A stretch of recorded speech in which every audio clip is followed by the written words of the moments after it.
Hello. Hello. Hello. Hello. Hello. We are doing well this evening. I don't know why my PNG's lagging. It's very odd. Yeah, it's a little better. Either way. Let's finish this issue of Game Informer number 2.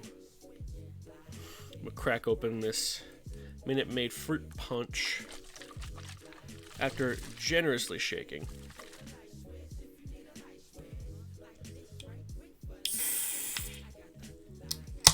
There we go.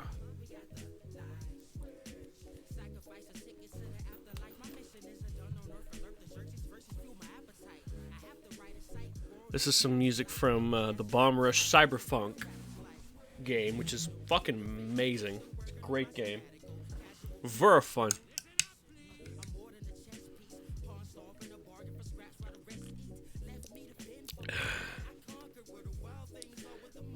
All right. Let's see.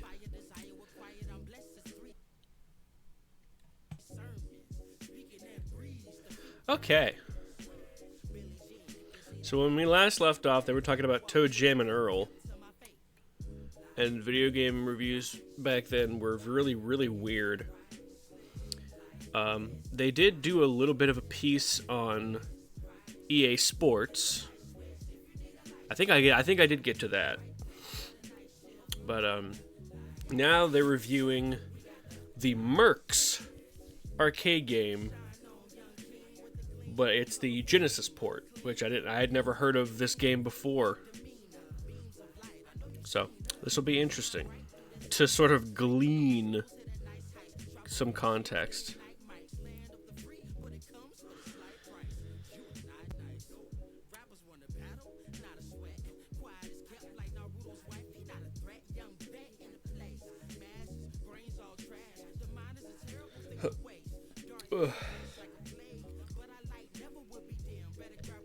Okay. Alright, let's do this. Since my head's in the way, I'll read the side blurb and then the reviews.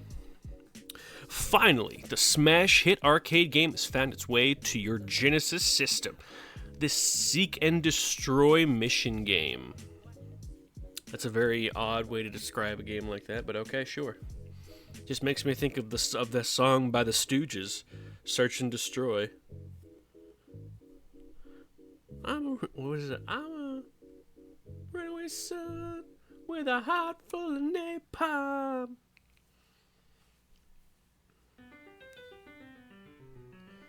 No, it's I'm the runaway son of the nuclear A-bomb. I can't remember the lyrics, but it's a really great song. Ooh, we got Zelda music covers. This one's The Secret of the Oracles and it'll tell me just as soon as it finishes scrolling all the way very slowly. Oracle of Ages, I guess. Nope, Oracle of Seasons. Why did it stop playing? Oh yeah, that's just the end of it. Oh, the Diddle Kid remix. You've been diddled. Alright. I love to diddle. That fucking song, Jesus. Alright. Even the meekest gamester try some Rambo-type togs and blow up everything in sight. Rambo-type togs. I can't tell if that's actually an old, outdated slang term, or if they meant dogs. Rambo-type dogs. I diddle for evil.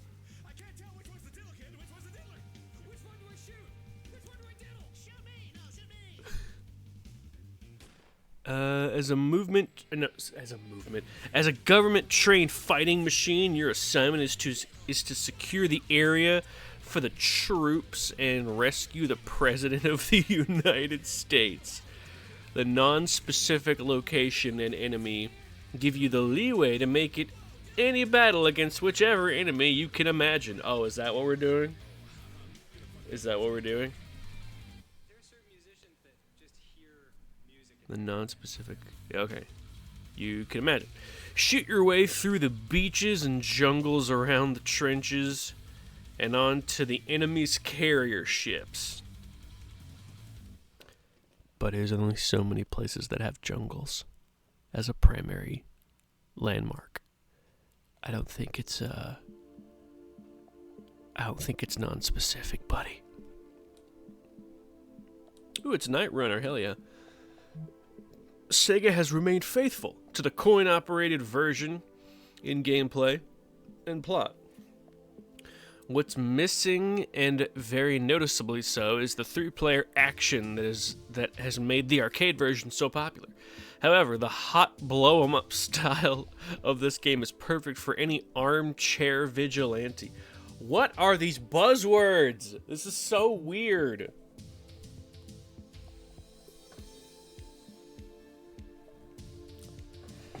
There we go. Put Gengar in me lap.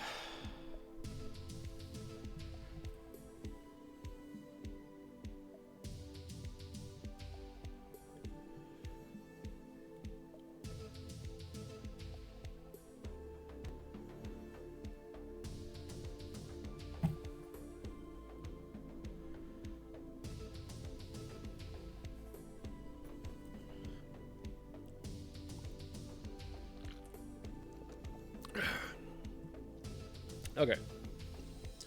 But yeah, these fucking buzzwords are weird as hell.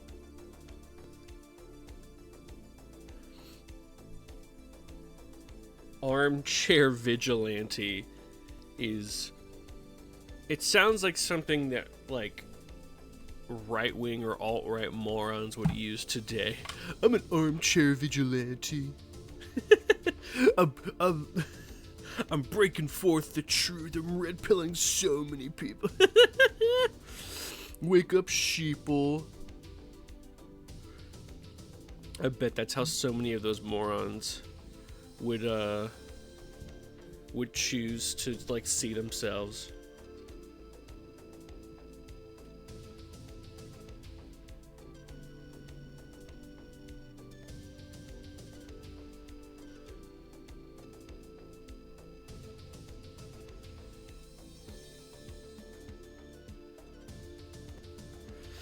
God, that's ridiculous.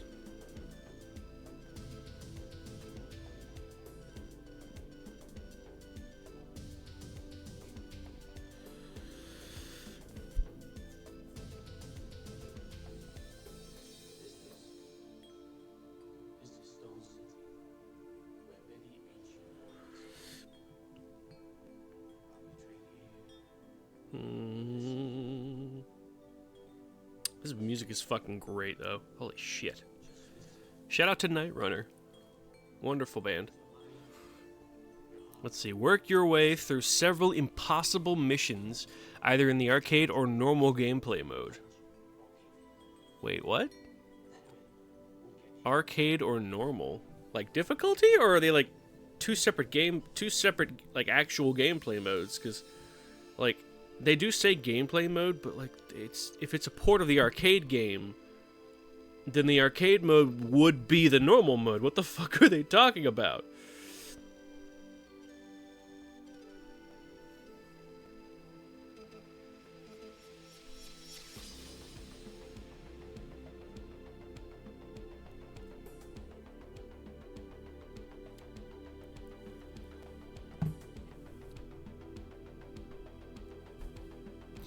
Let's see. Terrific Toe Jam and Earl tip. Okay. Okay, so this game got rated pretty highly. Oh, yeah, wow.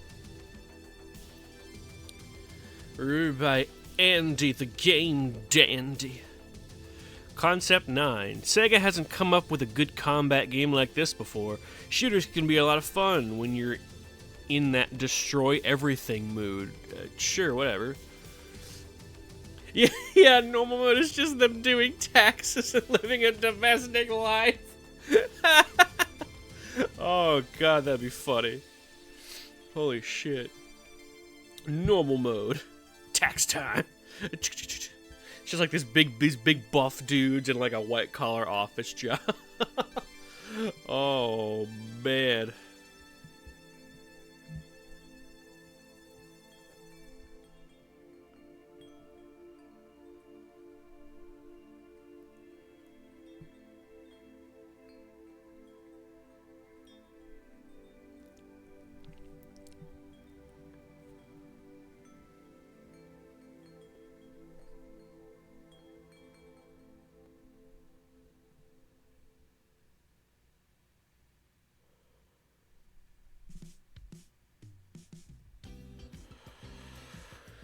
Oh boy. Ooh, twerp. Fuck yeah. I saw them last week. I think. Yeah, it was last week that I saw them. Great show.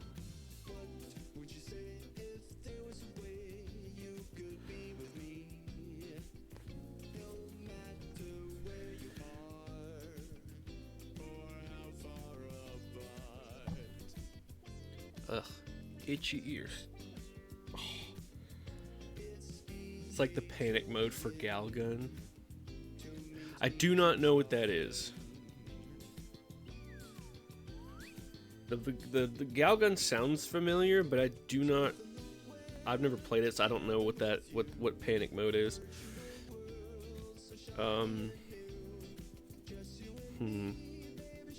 Galgun's that one where you either shoot panties or you shoot girls with a love gun to make them give you their panties or something like that. I know it's a game. I know it's an FPS game where you technically shoot. You technically shoot girls at a high school, but the effect, I don't remember what it does. They've either been affected by some kind of love curse. You push a button, it switches to an 8-bit RPG style game. Oh, that's very funny. I like that.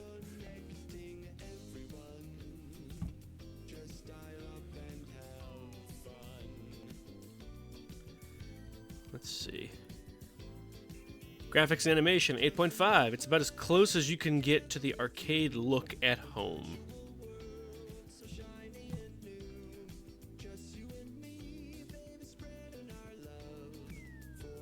Let's see. It's about as close as you can get. Oh.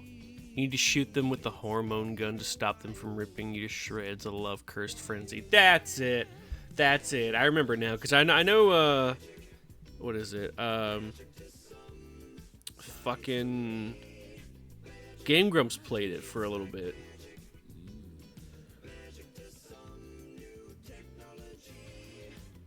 And I remember they got a kick out of it too. Someone told me that King Gizzard and the Lizard Wizard released a new album today, but I don't see anything about it. I know they released a single last week, but I haven't seen any news about the full album being out.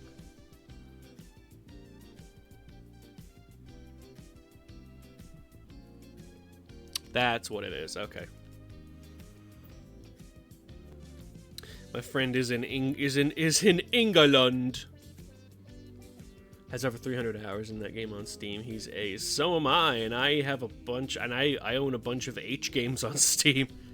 Just because you're ace doesn't mean you can't enjoy a good H game. Some of them are written very well.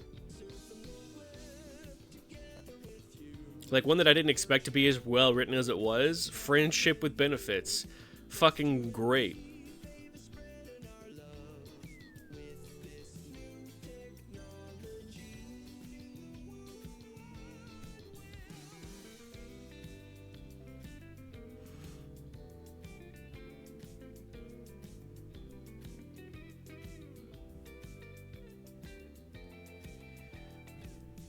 Bam, bam, bam.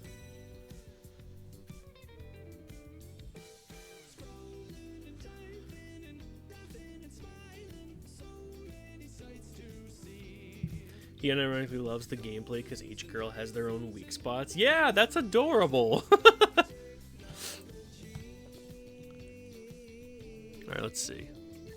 It's about as close as you can get to the arcade look at home. As a whole, Genesis games seem to be too dark, but not this one. But some areas could have taken advantage of multi-scrolling. For example, the water beneath the bridge should be moving. I will never understand game reviews that are like, this game doesn't have this thing in it, so it's bad. Like, are you incapable of taking a game on its own merits? Like, I don't get it. Now, obviously, there are exceptions to that rule, but like in general, like with minor issues like this, with water movements or like how water is like animated or something, who gives a shit? Is the gameplay fun? Is the story, if there is one, engaging and like riveting and holds your attention? Great, that sounds like a great game to me. Hey, Night Runner, again. Let's see, sound is an 8. There's some pretty burly sounds. What a fucking thing. Pretty burly sounds.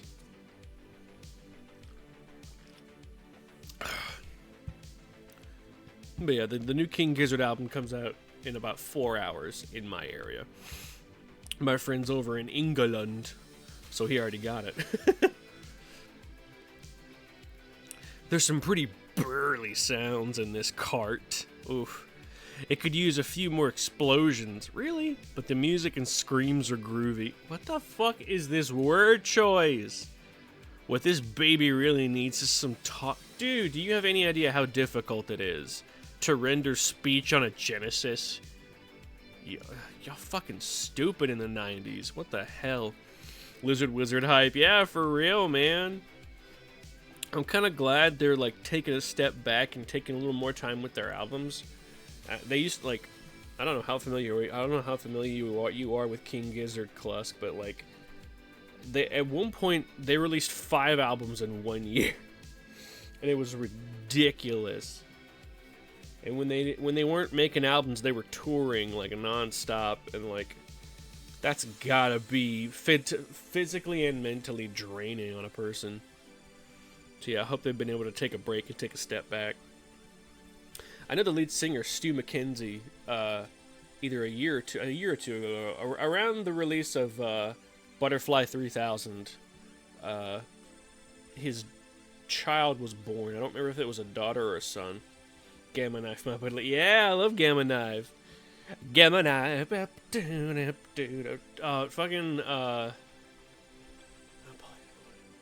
Nonagon Infinity is a fantastic album. That was like that was like around the start of when they started to become known for their weird style.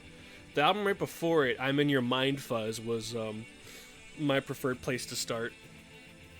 I got that on CD. It's a great album. Well, I'm in your mind. But yeah, I love Nonagon Infinity. Just an entire loop of an album. An infinite loop of an album. Feels a body, feels my body.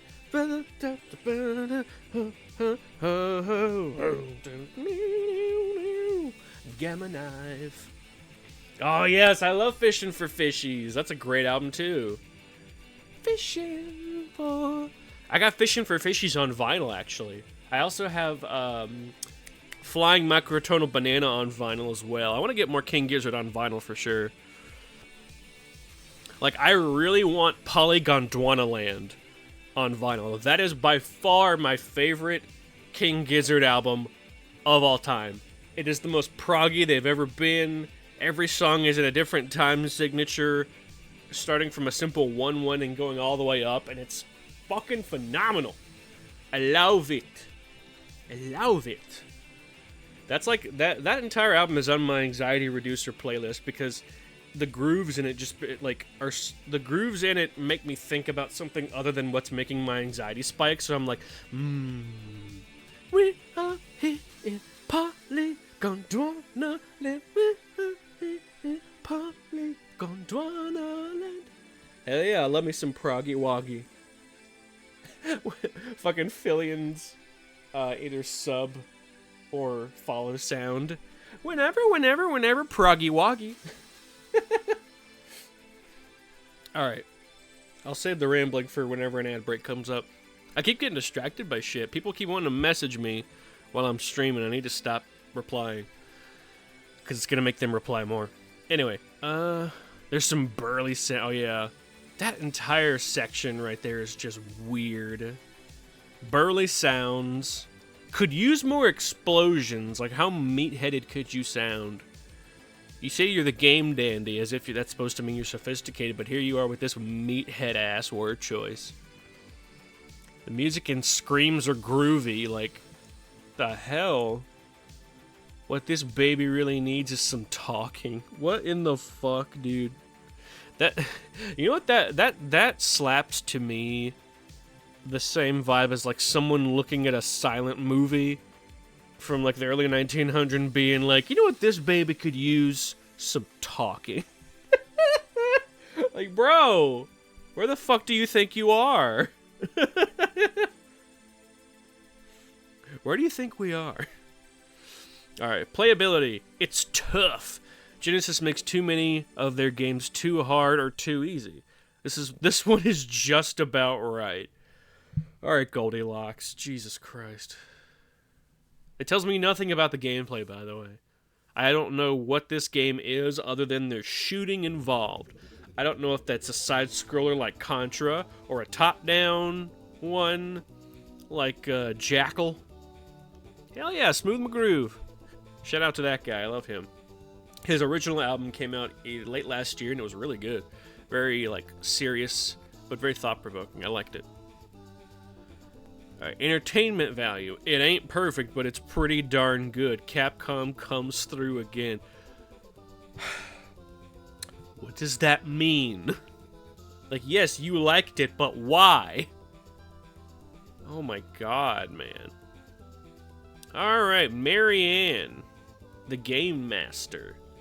Marianne, what you got for us? I love shooter games, where you can blow everything up, and this game has it all. My only complaint is that the choppers and tanks should really blow up, and it would be much better as a 2-player. Oh my god. You're supposed to review what's there, not what isn't there.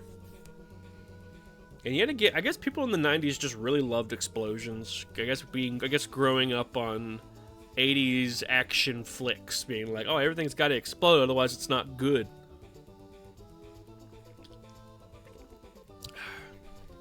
Graphics and animation, 9.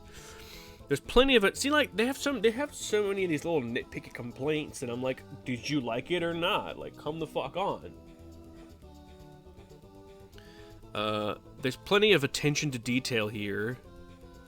It reminds me of Neo Geo's NAM 75, like Vietnam, but it could use some multi-scrolling in the background.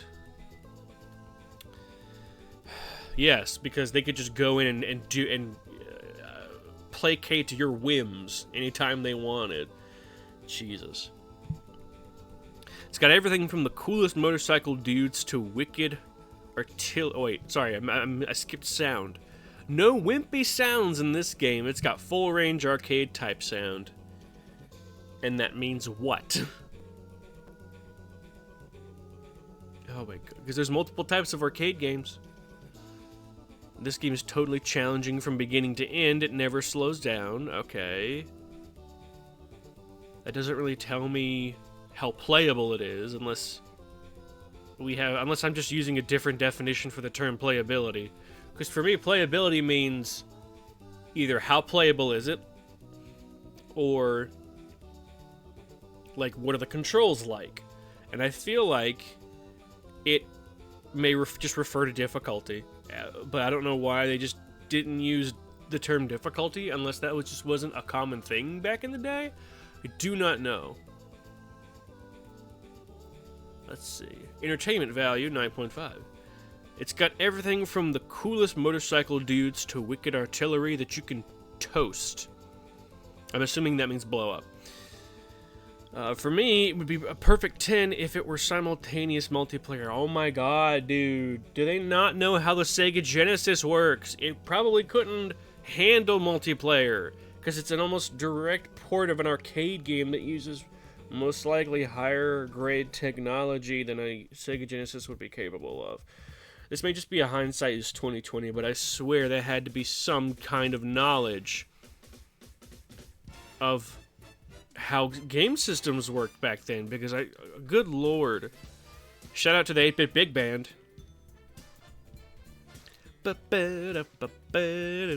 Fuck yeah, dude. Okay, this is the gameplay. And it looks like a top-down shooter. Heat things up with the flamethrower. Destroy everything in sight. Rescue the president and save the country all before lunchtime. Oh, is it before lunchtime? Sure.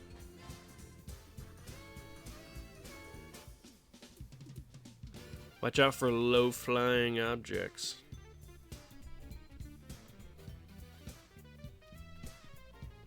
Mission 0. Mission 9. Mission Earth. Mission Red. Oh, that time Edgar Winter made a concept album about a sci-fi book series written by the creator of Scientology.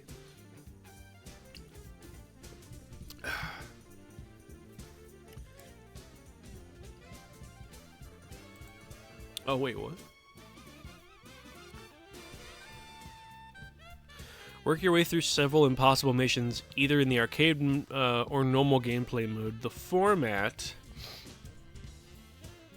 of these two modes is different, which adds nice variety to the standard shooter. Okay, so they do actually explain it. Normal gameplay shows your position on the island and starts you out on the beach. The arcade version follows the coin-operated plot to the letter, starting you out in the thick of battle. Okay.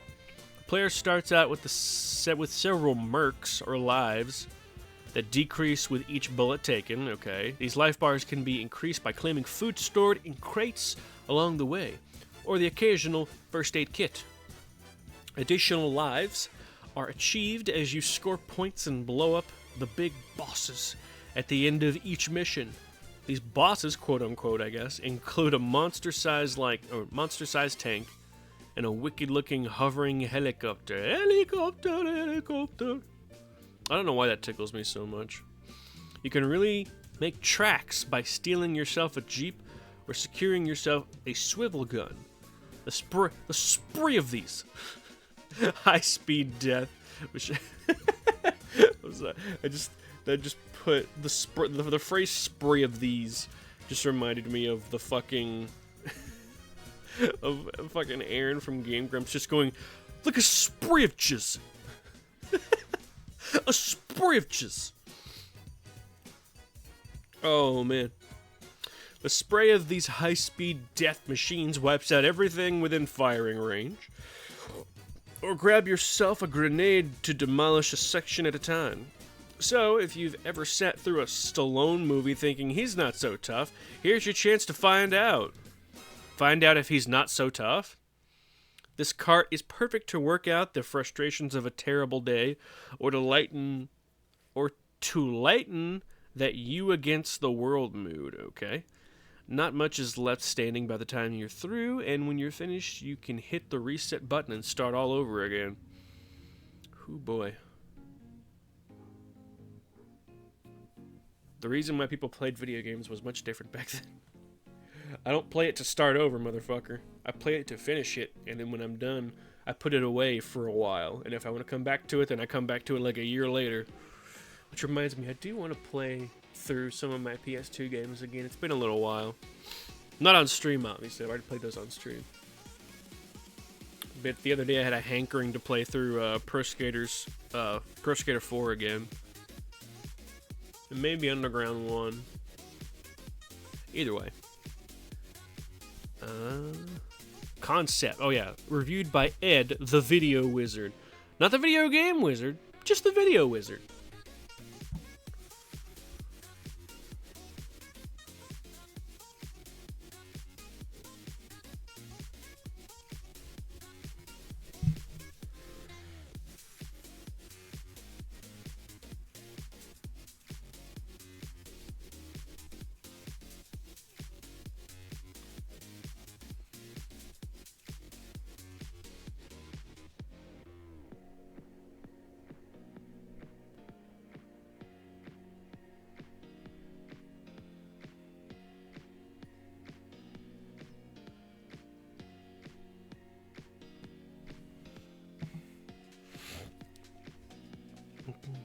Oh yeah, this is more of cute girls doing cute things.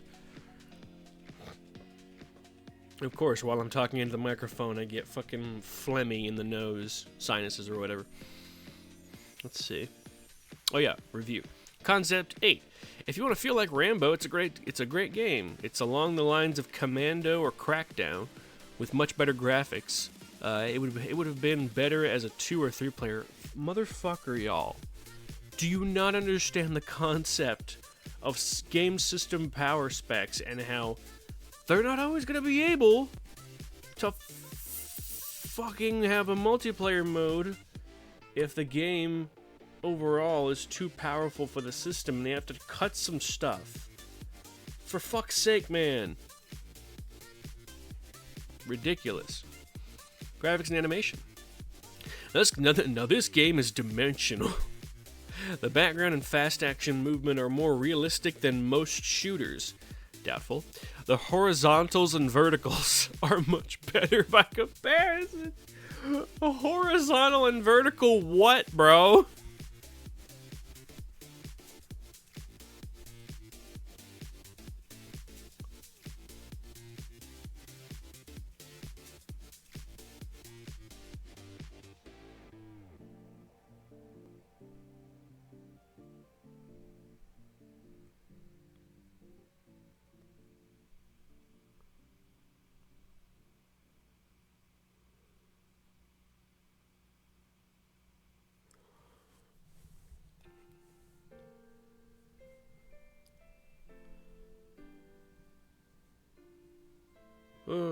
What is this?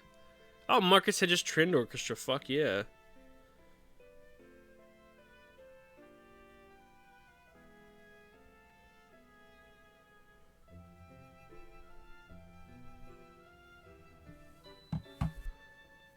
Breath of the Wild. What?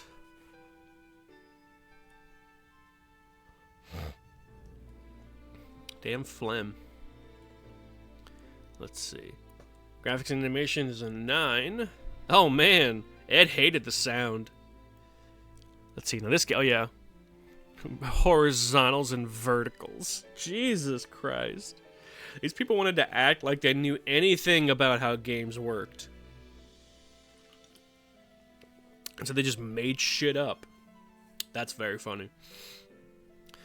Sound 4.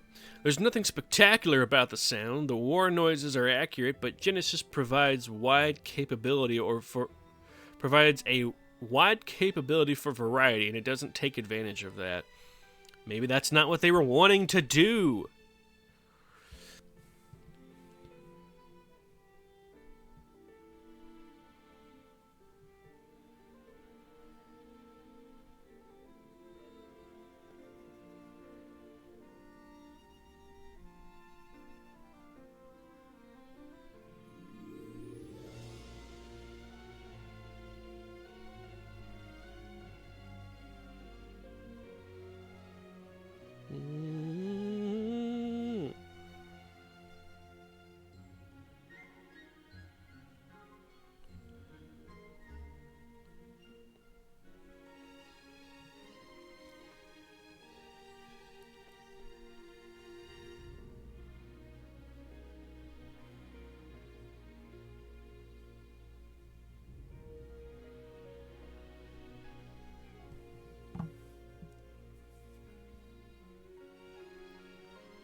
Let's see. Yeah, these these reviews are ridiculous. Playability is a 9. It's a fairly easy game to grasp, but it's the action that makes it fun. They are generous with help like food and first aid. It's just the right amount of challenge. You don't have to work too hard the second time through, but you always have to pay attention.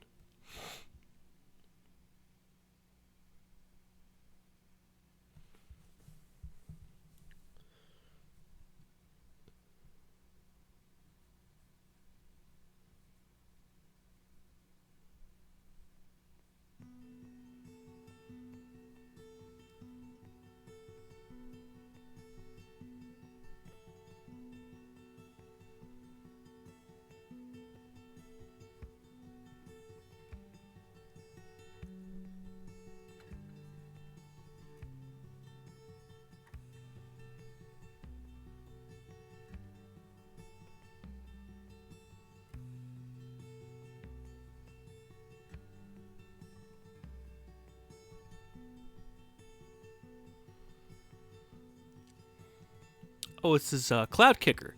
Crawl Spaces. We'll see if that gets fucking copped by YouTube's copyright policy, even though I'm pretty sure Cloud Kicker is independent. Swear to God, so many of these shits is independent. Anyway. It's so interesting to see what reviewers at the time perceived to be like a handicap or things that make the game too easy. Even though these days we would just consider that standard fare. It's like they are generous with help, as in food and first aid. As in, like, are you saying they're generous with help because there's food and first aid at all? Or are you saying that there's a lot of those things? Because if it's the former, you clearly grew up with quarter-munching arcade games that didn't want you to beat them.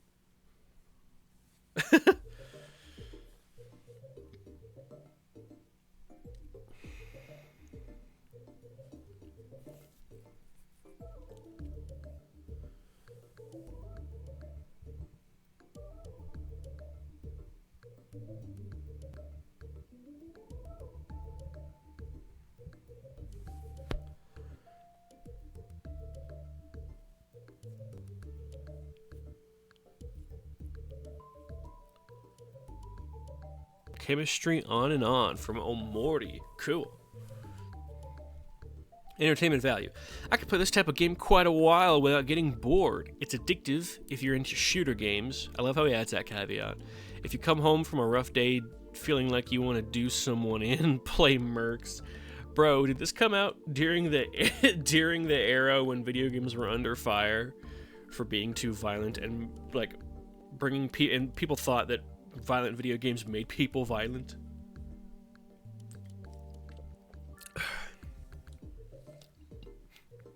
It's like the end of Harvester. That's bullshit, mom.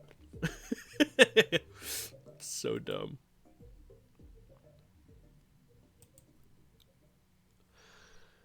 Okay, let's see what else we got. Super Bases Loaded, the baseball game that puts you to the test, makes it to the SNES. I wonder how many takes it took that guy to really pose for that. In fact, I don't even know if that baseball actually left his hand. Hilarious if not.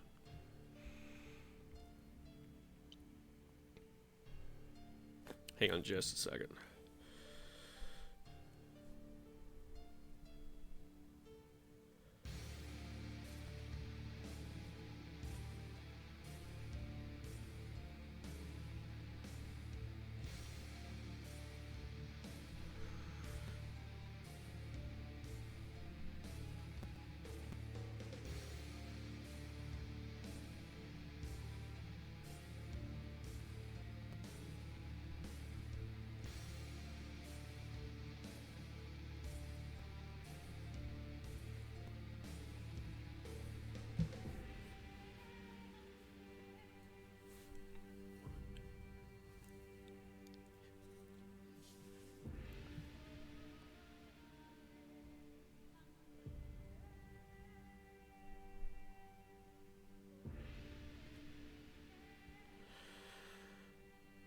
Let's see. Oh yeah, this is Almach.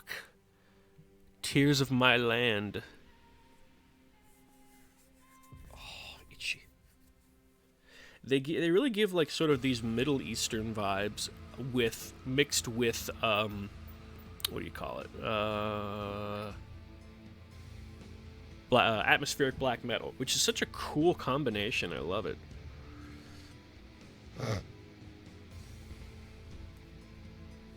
All right. The last of the popcorn and peanuts is just being swept up, and the roar of the crowds has finally died out. Another exciting World Series has come to a close, but it's never too soon to start warming up for spring training. It really is, but I think I get your point. Jalico introduces Ryan Sandberg plays Super Bases Loaded. a Super NES edition of the popular Bases Loaded series. I wonder what ever happened to this series. I'd never heard of it until just now.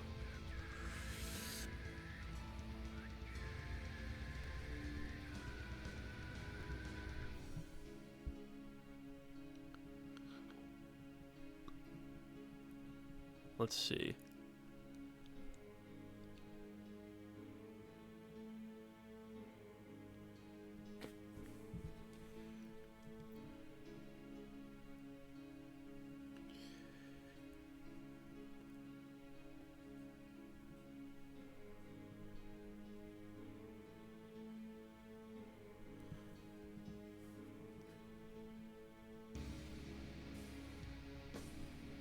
Let's see. Ryne Sandberg, second baseman of the Chicago Cubs, is an 8-time Gold Glove winner. I didn't know that was a kind of award. 1990 National League home run leader and the lead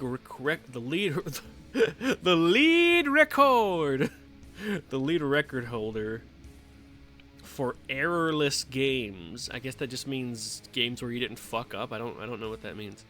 Like the man it borrows its name from, Super Bases Loaded strives for perfection. From its outstanding graphics and sound to the 5 levels of difficulty, this game is everything a true baseball fan could wish for. This field of dreams begins with the unique feature of 13 computer-rated performance categories, in which the computer rates the game player. What the fuck? Test your skills in areas like stolen bases and strikeouts. You'll receive a rating from 1 to 100 on the computer, and the computer will match you against an opponent of the same skill rating. That's actually surprisingly cool for like early 90s video games. That's interesting.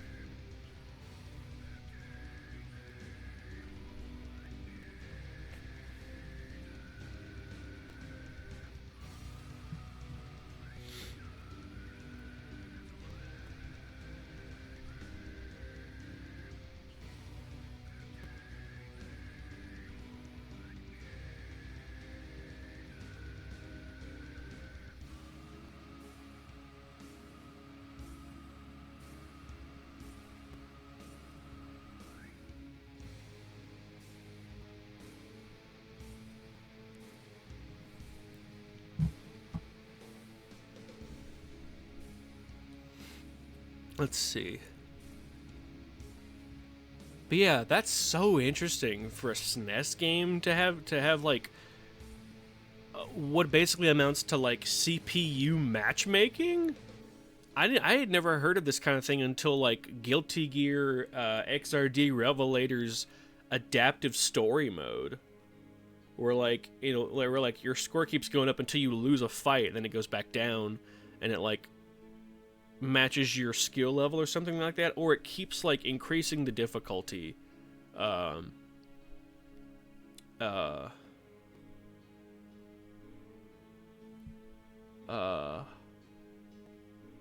until you lose.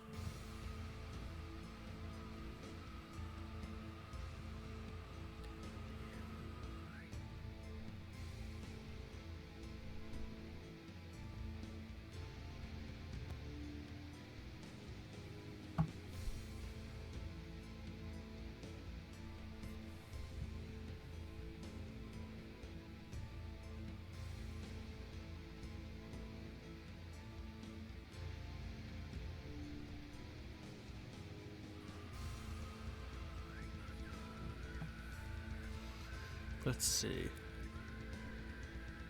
The ultimate goal is to defeat a level 5 team and achieve the perfect score of 100. If you wish to turn the tables a bit and... Damn it. Where'd it go? Oh, there it is. And gain a little more control, there's a special edit feature that allows the player to adjust the team statistics to your liking. Try your hand at playing manager and putting together the supreme team. That's fascinating.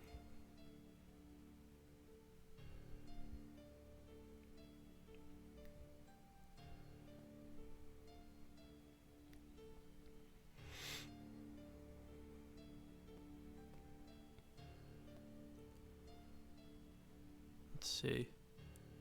Huh. This gives me like WWE 2K vibes where it's like, oh, you be the manager of your own wrestler. Where they just casually drop simulators, managing simulators into games. Guess it's been going on for longer than just WWE games. Or, well, obviously, but I wonder when regular sports games like this started to put manager sim modes into games like these. Very interesting. Let's see. Like its forerunners, in the Bases Loaded series, Super Bases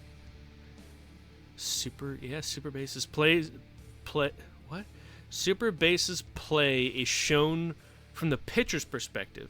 If you think you can hang out in the outfield and catch a few rays, think again. That's so dumb. This cart has a radar screen that shows you the fielder closest to the ball in play and helps in tracking the opposing team's men on base. And if that isn't enough, the center field camera angle makes your job easier, so you'll catch all the fly balls and wild pitches just like in the big leagues. This is Anders Enger Jensen, a great music maker that I know for sure is royalty free. Makes these like poppy 80s style vibes. It's great stuff. Your Shining Eyes by Anders Enger Jensen. Anders Enger Jensen, excuse me. Let's see.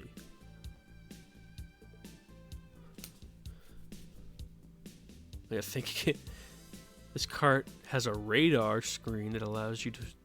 It shows you the fielder closest to the ball in play and helps in tracking the opposing team's men on base. If that isn't enough, the center field camera, quote-unquote, weird, angle makes your job easier, so you'll catch all the fly balls and wild pitches just like in the big leagues. It really feels like they're talking to a child with this I mean, granted, I wouldn't be surprised if that was the demographic for this magazine, was like 10-year-old boys. With new 16-bit technology, this is nope, it's just like being at the ballpark. Thrill to the applause from the fans. What? Is thrill used as a verb here? You will thrill to the applause of the fans. That's weird. The crack of the bat and the sound of the ball hitting the glove put you as close to the dugout. As close to the dugout as what, dude?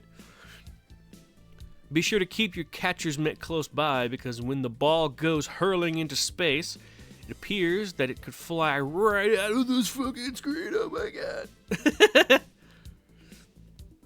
So don't hang your batting cap up just yet. Go face to face with Ryne Sandberg. Plays Super Bases Loaded for Super NES, and next season you might be good enough for the Twins or the Braves. This I swear this word, this word choice just feels so fucking patronizing.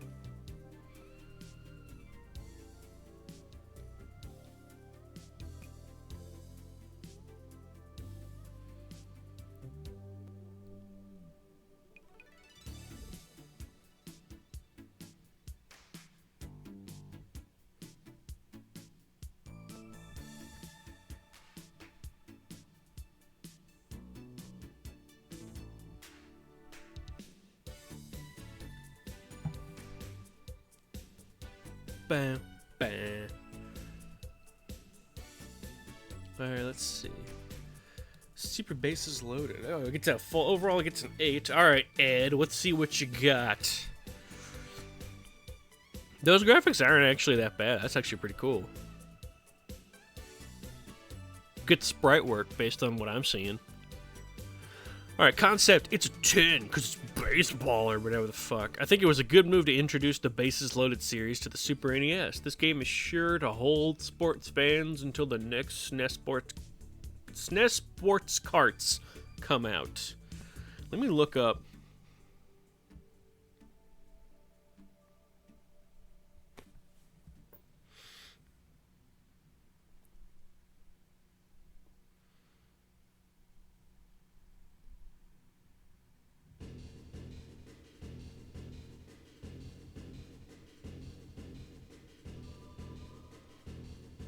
Oh, it's yeah, it's the chase from Deltarune Chapter 1.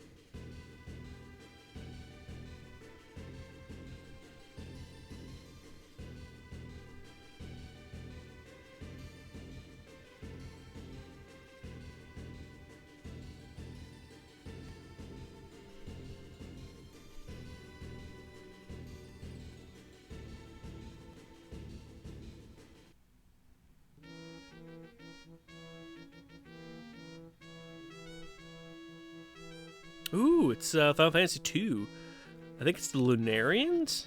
Da, da, na, na, na, na. That was a fun one to play on Theta Rhythm. I did beat it, by the way. And I started playing Ghostwire Tokyo, which is so good. Yeah, it's the Lunarians. Da, da, ba, da, da, da, da, da. Let's see. Graphics have been... Oh yeah, I was gonna look up to see what or when the most recent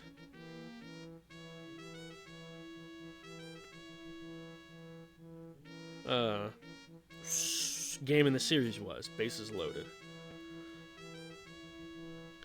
Baseball video game by Jellico. Oh, it was originally for NES.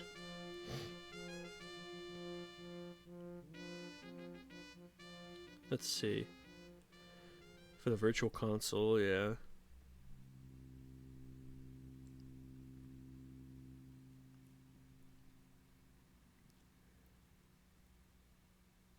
Bases Loaded 2, yeah. Super Bases Loaded. The final entry of the series was Bases Loaded 96. Released for Sega, Saturn, and PlayStation. Wow, they didn't even stay on Nintendo. But the final game was Bases Loaded 96 Doubleheader. Interesting. Wow. Oh, wow, that game was received terribly by Allgame and Next Generation. Jellico's long-running baseball series ran out of steam long ago, and this totally disappointing 32-bit incarnation is a perfect reason to let it die. Ooh. Ooh, hey, we're on the Hypnospace Outlaw soundtrack. I dig it. Pure vibes.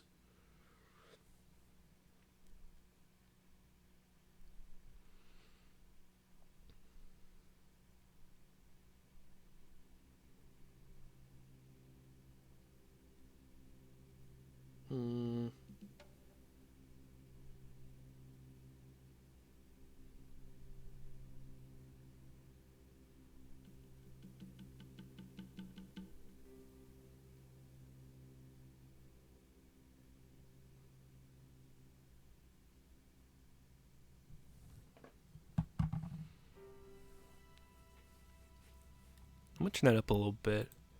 It's very vibes. It's also very quiet.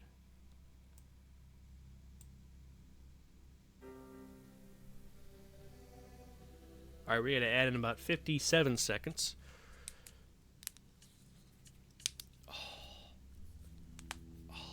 Poppies. Oh, let's see poppies. Oh, there it is. All right.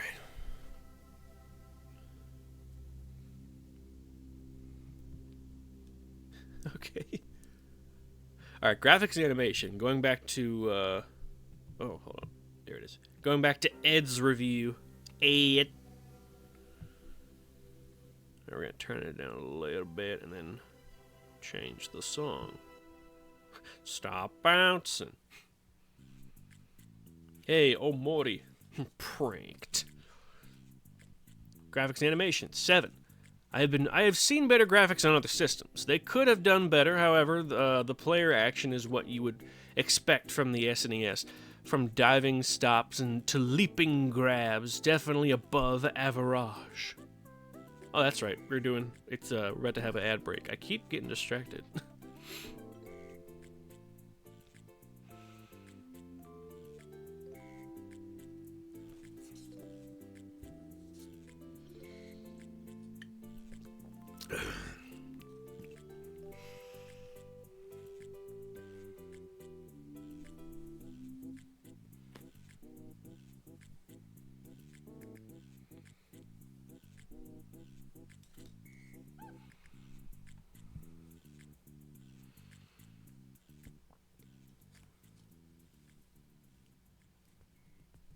Eh. Okay, I'm just gonna wait for the countdown to start because I don't.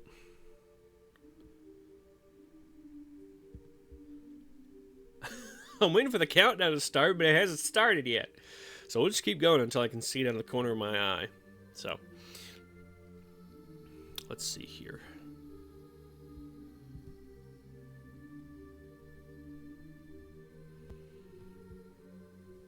Oh, there it is. Fucking finally. Holy shit. But yeah, I've been really enjoying Ghostwire Tokyo. It's very fun. It's a first-person open-world game. And the story is very interesting. It involves a lot of Japanese mythology and Japanese culture in general, because you're right in the middle of one of the large Japanese cities. I can't remember which one. They only mentioned it like a time or two. But yeah, you get to see all kinds of references to Japanese mythology, Japanese culture, at least ones that haven't been copyrighted. Because I guarantee you that one of those buildings, the name had to be changed to avoid having to pay royalties to a big Japanese company. Like, there's one that I saw that looked like it said Konami or Konami, and I was like, that's gotta be a Konami thing. Ugh. I want to say it's in Shinjuku.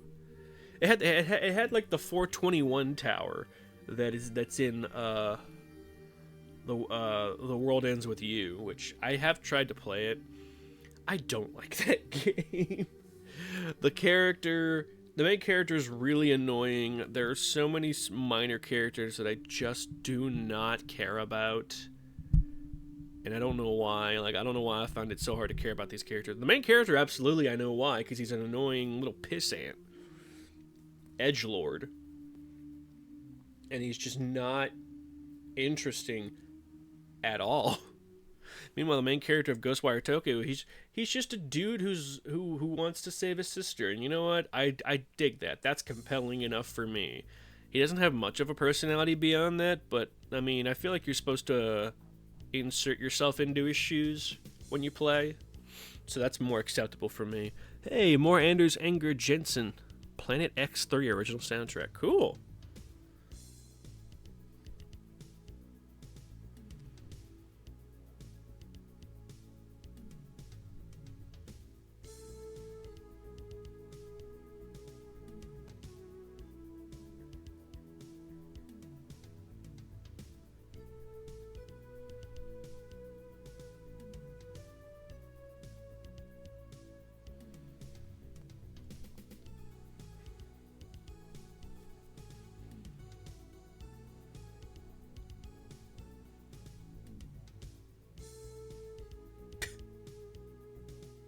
Oh, I think we're back. Itchy fingies. Why my fingies itchy? Fucking ugh. Oh, that's better. Whew. Hated that. Anyway. Where are we? Oh yeah, the sound is a 6. Playability. The players are easy to move, which is great for beginners or sports kart novices. I need to remember that kart just means games, sports games, but, you know, back in the day, no one used discs. So, kart was like the standard. This disc is unbelievable. Could you imagine if people tried doing that today?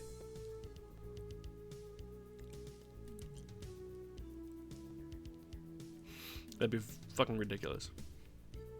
Anyway, the players are easy to move, which is great for beginners or sports kart novices just learning pitching and batting techniques. Entertainment value 9. If you are a beginner at this kind of game, you will enjoy the baseball action, creating your own team, and working with the stats. For an old pro, the challenge is to beat the computer by playing the perfect game. Thinking about it, it kind of makes sense why the Super Bases Loaded series kind of died off. Literally just because of the EA Sports games that are like meant to be perfect simulations of sports games like this. like MLB The Show or whatever the fuck that was that came out recently that I could not have cared less about. Just did not give a shit. Oh, goodness. Anyway, let's see here. What's next? Oh, we got Rick's review. What the fuck? I'll be honest, I'm not that interested in the baseball one, so we're just gonna move on. Look at some of these screen caps. Die for those impossible grounders. What the fuck? Reality. Space shuttle? Forget about alien invasions. There aren't any photon torpedoes here. And don't even think about shifting to warp speed. All that stuff is fantasy. This is real. Blast off with the crew of the NES Space Shuttle project. You'll carry out pre-flight checks, hear the voice of ground control, and experience spectacular day and night take. Wow, they really was like, let's make a fucking space shuttle simulator. Actually, want that. That's gonna be the fucking thumbnail. Check. Okay, so it's meant to say reality check. Yeah, reality check. Oh, I think this was meant to be a full-page spread, a 2-page spread, if you will. Fuel and board, landing, liftoff. That's cool as hell, bro. Yeah, we're just gonna do like this. We're gonna do check, and then we're gonna zoom in a little bit more, right there. That should be good. And now once it loads, we'll be good to go. Yeah, all right, that's perfect. In an hour and 3 minutes here. I'll take a picture of that, just so I know. Or rather, Kano. Whew.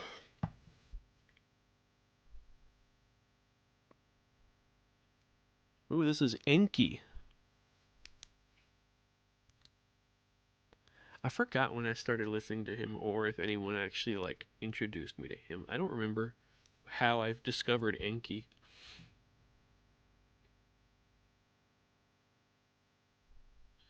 But his music is very interesting. Their music, I don't actually know if it's male, female, both, or neither. This is so cool, though. Mission 1 launched satellite missions 2, 4, and 6.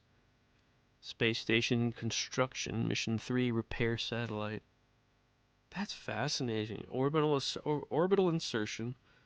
Mission 5 rescue cosmonaut. Liftoff. Fuel and board, liftoff. Re-entry, landing.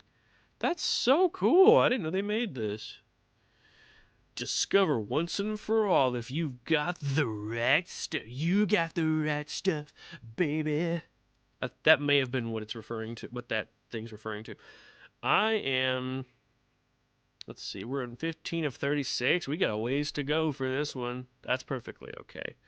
But I don't have the energy right now to do a full 2 hours, so we're gonna cap it off at an hour 30, unless I get a random ass energy spike at around the 1 hour 30 mark, and then in which case we'll just say fuck it and just do the full 2 hours. We'll see. We'll see how it depends on how I'm feeling. I swear that line could work in a lot of situations. Hey, Rail Canyon, Sonic Heroes, fuck yeah, dude.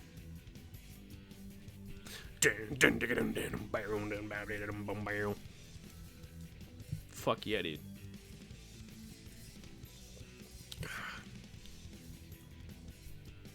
Alright. Discover once and for all if you've got the right stuff as you take daring spacewalks high above the Earth's atmosphere to build an orbiting space station, rescue a stranded Soviet cosmonaut, and tackle risky satellite repairs. Then, when your missions are completed, prepare for a hero's welcome after you land at Edwards Air Force Base. So if you think you've played a space game before, think again. When you're aboard Space Shuttle Project, you're seeing it like it is. An 8-bit achievement spectacular. Bill Kunkel from Mega Gaming. Designed by John Van Ryzen. Let's see. 8-bit. Is it on the NES? I thought it was on the... Super NES. It looks like it's SNES, but I can't tell. These images are like... that honestly, I feel like that gradient right there on the... oh, God fucking damn it.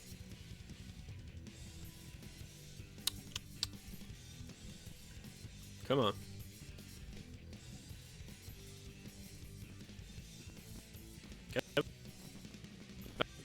Whoa. That was weird. Oh. What's happening? Uh-oh. Are we back? We good? What happened? What the fuck was that about? Okay, we're good. I don't know what the fuck that was about. Oh, that was weird. I don't know if y'all were able to hear that or not. I think the recording picked it up. Burn. Burn. Oh my god. But either way, we're gonna scroll down slowly. No!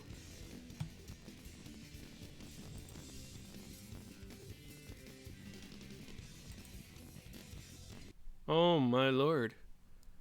Oh me lard. Okay. That was weird. But yeah, do you see the grading? The gradient. The gradient right here is very detailed for NES, so I feel like it is on SNES. Hell yeah, Clown Core. With their song Scheduled Diarrhea. Oh, that's great. Alright, we're gonna zoom back out. Please.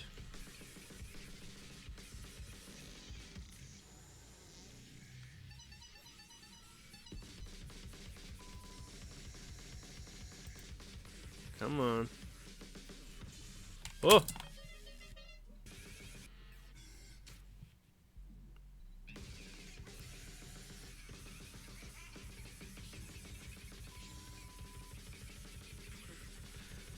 Okay. Back it up. Oh boy.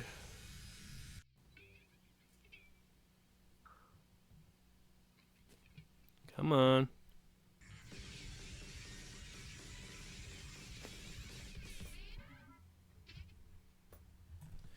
A little better, but it needs to be smaller still. God damn it.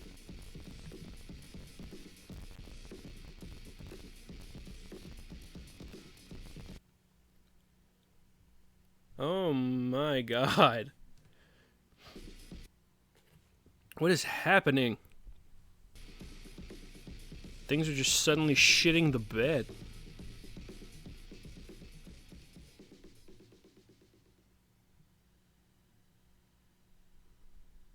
That's better. Nano Ray. Hell yeah. Hell no.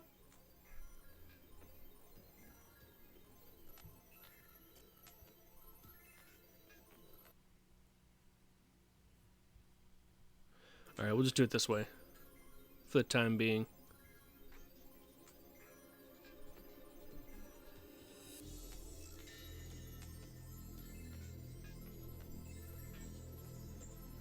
The Neo Geo. Oh my god, I didn't realize the Neo Geo just came with like full-on fight sticks. That's crazy. Or rather, what equates to fight sticks, because like that's just a full-on fight stick right there. That's awesome. Neo Geo, the shape of things to come. All right, Elizabeth Olsen, tell us what you got. Tell us what you know, Mrs. Olsen. Miss Olsen, either way. With the Secret Onslaught, nope. Nope. With the recent onslaught of new video systems hitting the market, gaming enthusiasts now have more choices than they ever thought possible. There are systems that link two units together for simultaneous play, colored handheld units, systems that give you graphics, sound, and memory like never before. What could be next? I don't know, 3D? That question has been answered by SNK, the manufacturers of the Neo Geo system. This arcade quality system is light years ahead in home entertainment. The 24-bit hardware is designed to crank out an amazing 330 megs of power. I doubt they know what that means. That means eye-popping four-dimensional graphics. That's not how that works. Sound that will blow you away, and lightning speed action, and more memory than any other system can offer. What's the driving force behind this serious system? Unlike current 8 and 16-bit systems, which use a single processor to do the work, Neo Geo takes advantage of parallel processing. This technology uses two separate processors side by side, a 16-bit 68000, the same processor found in an Apple Macintosh, and an 8-bit Z80A. There are 7 different specialist, quote-unquote, processors that divide the workload. What this means is that what this means to the player is that more things can be happening with the audio, visual, and gameplay. It's almost like Sega Genesis wasn't that powerful of a system, and they shouldn't have been acting like it was. Because you get reviewers like fucking the three goobers up there who are like, Mercs could have used some multiplayer. It shouldn't have been that hard. Like, fuck you, dude. Clearly, you do not know what the fuck you're talking about.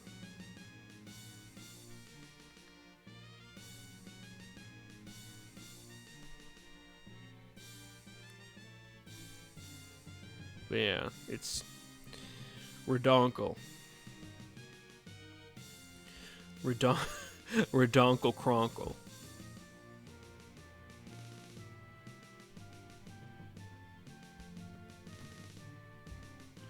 Let's see here.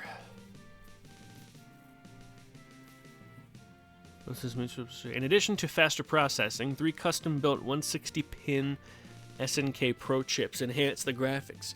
Neo Geo features a palette of 65,536 colors, of which 4,096 can be displayed on screen at one time. That's leagues ahead of the 256 simultaneous colors of the runner-up. 380 sprites add more life and realism. What kind of sprites are you talking about? Because there's multiple kinds of sprites. Add more life and realism to the characters as compared with the 128 sprites of the SNES. Add features like multiplayer palettes, okay? Omnidirectional controlling and rotation. Enlarging and shrinking, fade and scaling, and the result is incredible visual impact.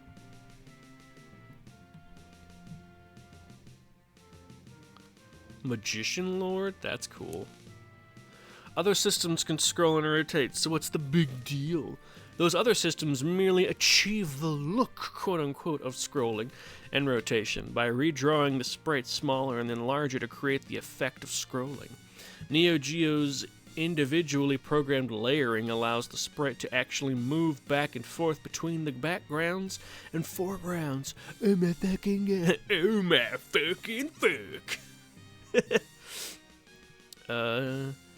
Objects can rotate and scale simultaneously without hesitation or picture inconsistency. Notice that they haven't mentioned the price yet. That's because Neo Geo was incredibly expensive and no one bought it because it was too expensive. Let's see. And if the look of Neo Geo isn't enough to knock your socks off, hey, twerp, fuck yeah. Have you heard? Wait until you hear it. There's no room for squeaky computerized speech here. Neo Geo contains 15 tracks of stereo sound, 7 of which are dedicated to actual voice audio. Match that against 10-channel sound of other popular decks, and there's just no comparison. Adapt it to your home sound system, or throw on the headphones, and you'll feel like you're right at the heart of the action. Could you actually plug your headphones into a Neo Geo? Cool as fuck if so. That's like way ahead of its time. Because I don't remember ever being able to. I know you definitely can't plug your headphones into a N64 or a PlayStation. Although, I think you might have been able to if you used that separate monitor screen thingy that PlayStation released as an accessory, which part of me really fucking wants. Just because it looks so fucking... Well, I take that back. I think I specifically would have wanted it in the 90s on a fucking car ride. That would have been amazing. Just playing fucking Final Fantasy or Crash Bandicoot in a car on a fucking 5-hour beach trip. Fuck yeah, dude. Absolute vibes.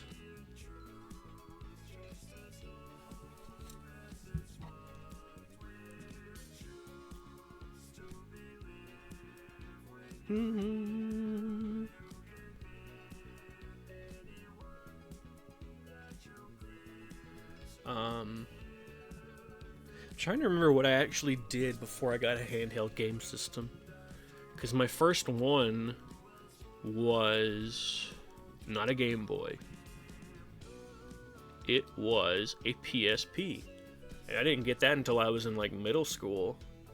Yeah, I never had a handheld as a kid. I don't know what the fuck I did in the car on beach trips. It was crazy.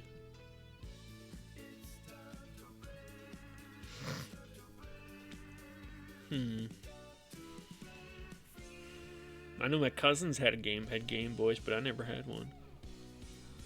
I think I never thought to ask for one.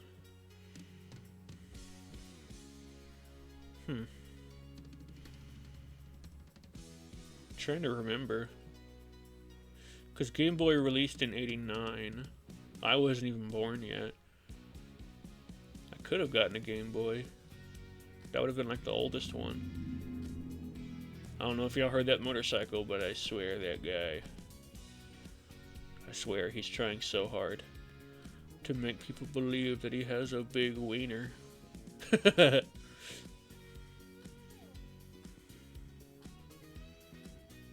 Anyway. Itchy. Oh, whew.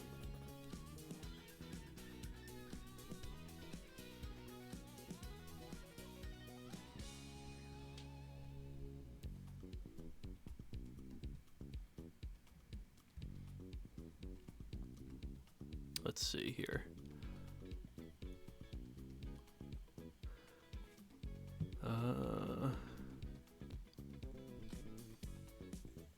Your headphones and you feel like you're at the heart of the action.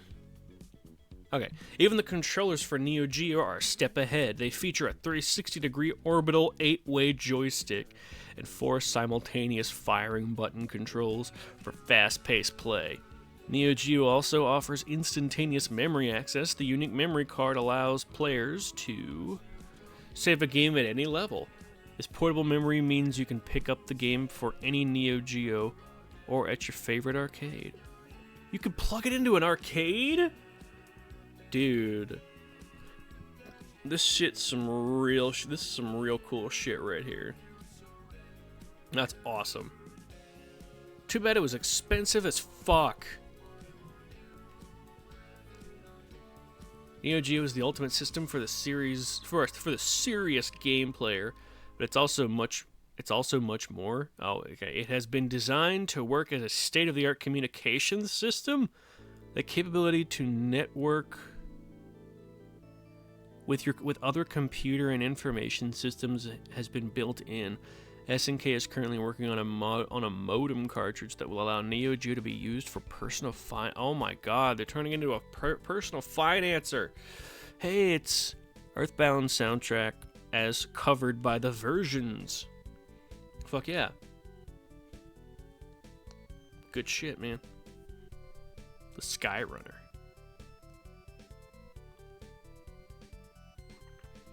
Okay. Let's see. With out-of-this-world graphics, here to believe it sound and gameplay that rivals the arcades, this video system is light years ahead of its time. We have seen the future, and its name is Neo Geo, even though no one could afford it. Ho Ho Hoium, commonly known as Santa. What the fuck? Surefire stocking stuffers. Okay, so it's just recommendations for what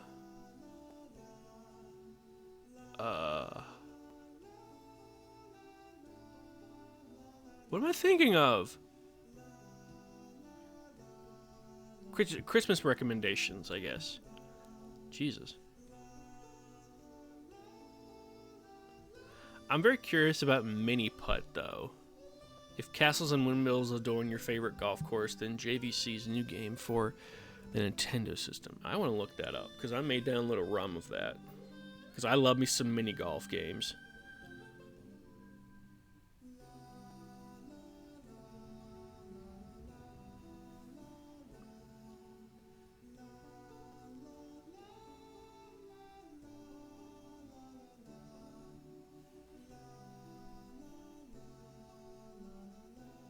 Nintendo game.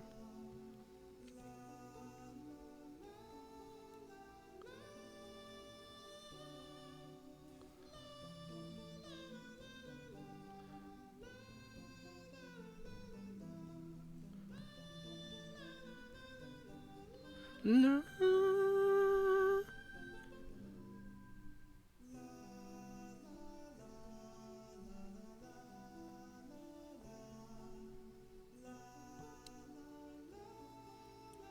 What the fuck? If Castle JVC's Nintendo system.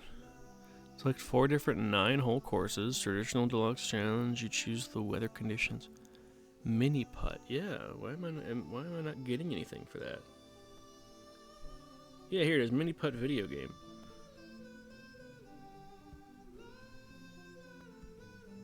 JVC Musical Industries in 1992.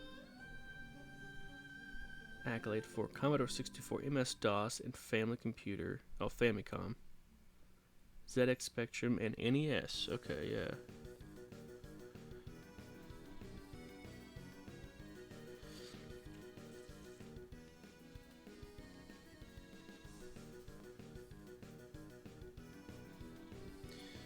Mini Putt. NES.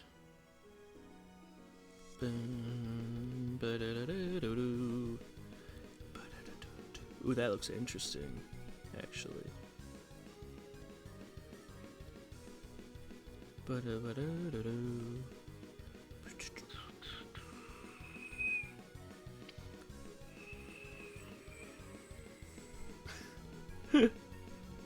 Yeah, that actually looks fucking cool as hell. Yeah, I'm gonna find a ROM for that. What the fuck? That's so cool.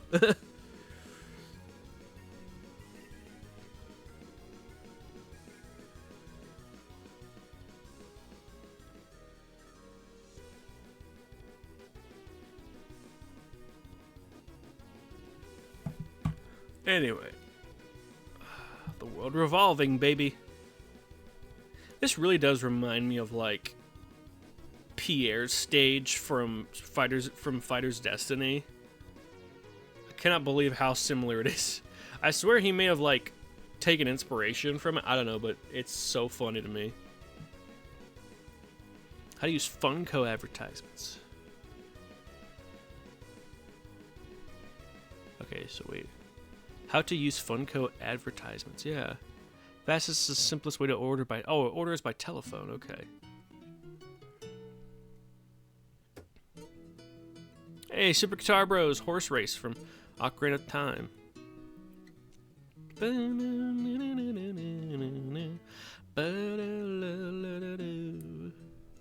Damn. Current listings for the... for how much the game is... For how much they're selling it for and how much they'll give you. Which is, yeah, half... Hold on. Let me check. Send us your used game and receive up to $46 per game. That's very funny. We pay you and we sell used. Okay, so they'll pay you $24 for Drac Night Out, but they'll sell it used for $39. So yeah, it seems like they buy it from you for half the price of what they're selling it for. Also, these fucking used prices are amazing. $39, $14, $26. Game companies are severely underestimating how cheap the used game market used to be. And I swear, the argument for like, oh, they were $60 for years. Like, do you really think most people bought their games new? Fuck no, they went through the used game market. That's what I've been doing for the past 20 goddamn years. I almost never buy games used, and even when I do these days, I either buy it from like Walmart, where they're usually cheaper than GameStop, or I buy it at a local game store, which have been popping up more and more. When one goes under, another one pops up. I love it. It's great. But yeah, they really do underestimate the power of the used game market. Quad Challenge, make tracks ATV style. You already did this one, dude. What are you talking about?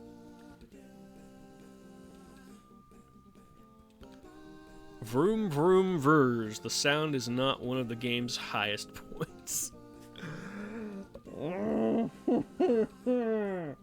These reviews are so dumb. Like, if you want a great example of how game reviews used to make no sense, I highly recommend looking up a video by Cat Icarus called Gaming in the Clinton Years. And it's so fucking funny.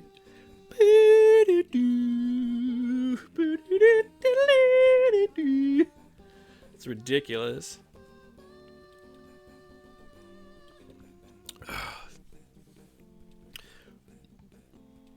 Yeah, I think I can go for the full 2 hours. Unless we finish this. If we finish this before the 2 hours are up, then I'll end it.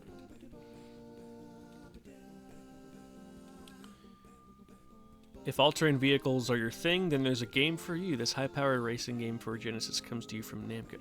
Yeah, I already did this. Why are you redoing shit you've already talked about, man? The fuck, TV game show that really makes noise. Okay. Geoparty! TV game show that really makes noise. Talking Super Geoparty. I'm just gonna call it Geoparty this entire time because I love saying it like that. The answer is a popular game show that has been keeping television audience guessing for years. The question, as most of you guessed by now, what is Geoparty? This game has proved its popularity on the Nintendo screen as well. Now hoping to repeat the success of Geoparty and Junior Geoparty comes GameTech's talking Super Geoparty, way up through the increasingly... Wait, what? A popular game. Geoparty. Oh, what am I missing here? Oh, here's your chance to become the undisputed Geoparty champion. This version is based on the brain-teasing tournament that brought the show's best of the best contestants together for a final showdown. They have even pulled together the tournament's actual categories and 2,000 of the toughest questions used to stump these intellectual aficionados. So you think TV trivia is your cup of tea? In the long-running children's program Kukla, Fran and Ollie, he was the dragon. Do mathematics send your blood racing? A mathematical function that a dentist might remove. You haven't seen anything yet. Categories vary from World War II history to twins, to popular music to economics. The list goes on and on. Super Geoparty stays true to its television screen counterpart. Work your way up through... It's Final Fantasy VI. Okay. It's the, that one continent where you get Gao from. Alright. increasingly difficult rounds while you play for high stakes. If you succeed, you'll find yourself in the final Geoparty round. Only those with money to lose have a shot at the title. You can play it safe or risk it all. Select your character from a wide range of cartoon contestants. Fucking Sonic Adventure ass. Select your character. You're bound to find one that resembles you. I doubt it. Pick the level of difficulty of the categories.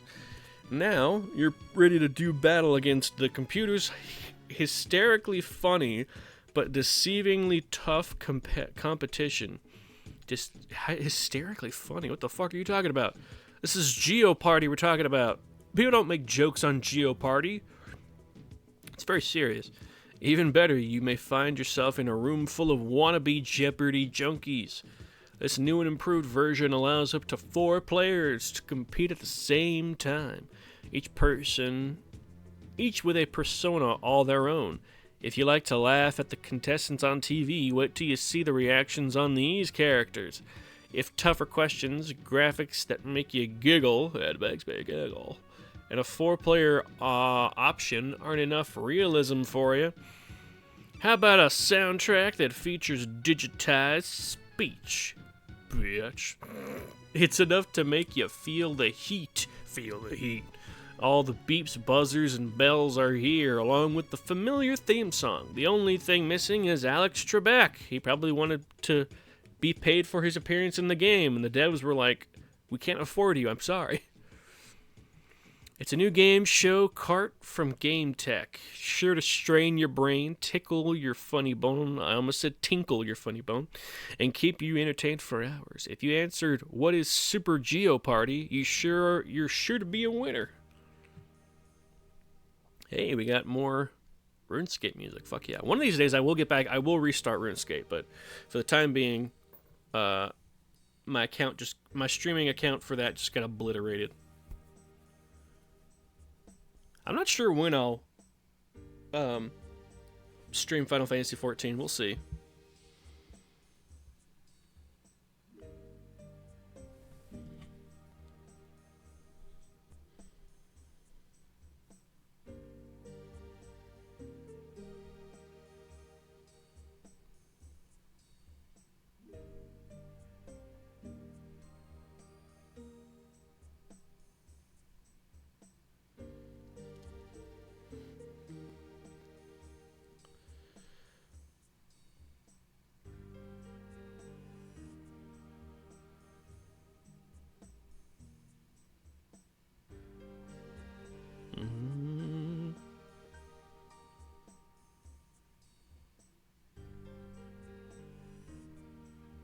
Oh my god. I'm trying to type something, and my fucking thumbs are just like, nope, nope, nope.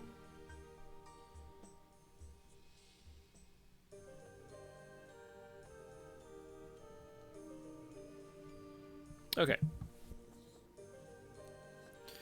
Alright, let's see. This whole... Okay, Andy gives it an 8. Let's see what weird-ass comments he's making. Concept 7. The game show format is nothing new, but this game is still a lot of fun. It is tied together well, and the action keeps... It's a fucking game show. There's no action. Action keeps moving, at least until you have to enter your answers. With 4-player option, more people can play, and the more fun it becomes. Oh my god, what? With 4-player option, more people can play, and the more fun it becomes. That just... Oh my god, Andy, work on your fucking writing. Graphics and animation. 8. The graphics and animation add a lot to a non-graphic oriented game. I enjoyed the goofy looks of the contestants and the all-smiles game show host. So, just basic caricatures? I don't know. Sound was a 9.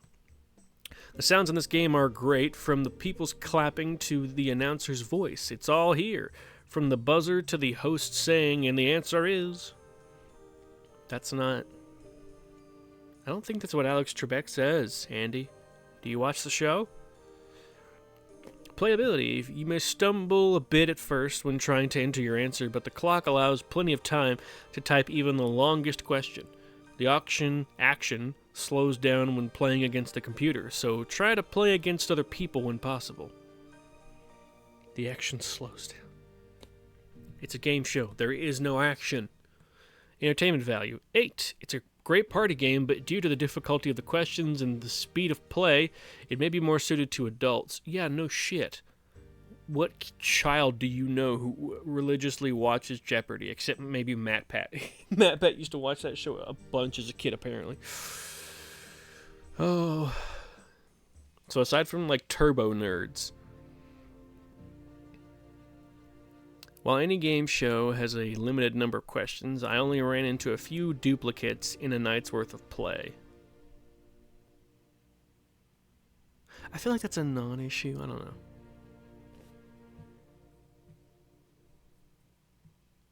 Oh, I see what they mean by the fucking caricatures now. They do be looking goofy. Look at that guy's long-ass neck.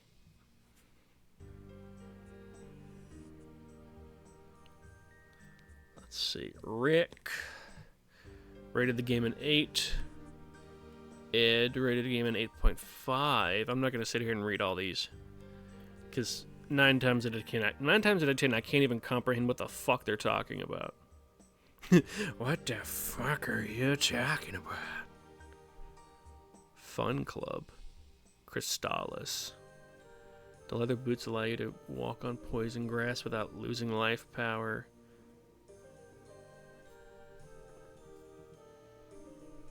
Heh. Eat shit, spam bot.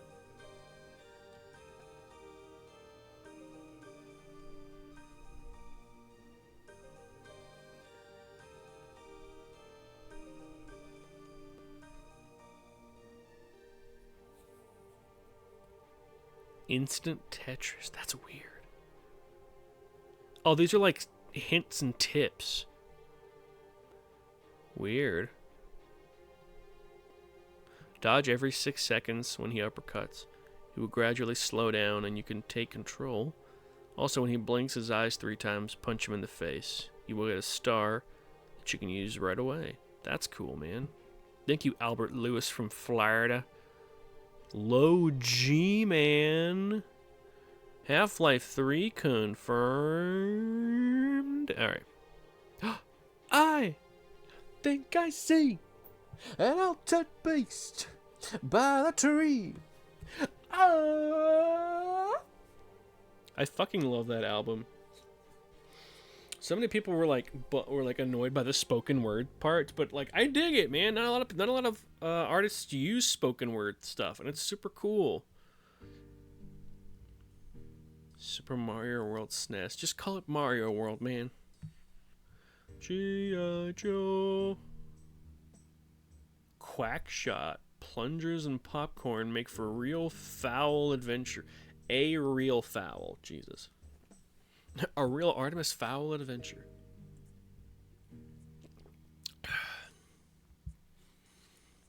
Speaking of foul, I'm kind of...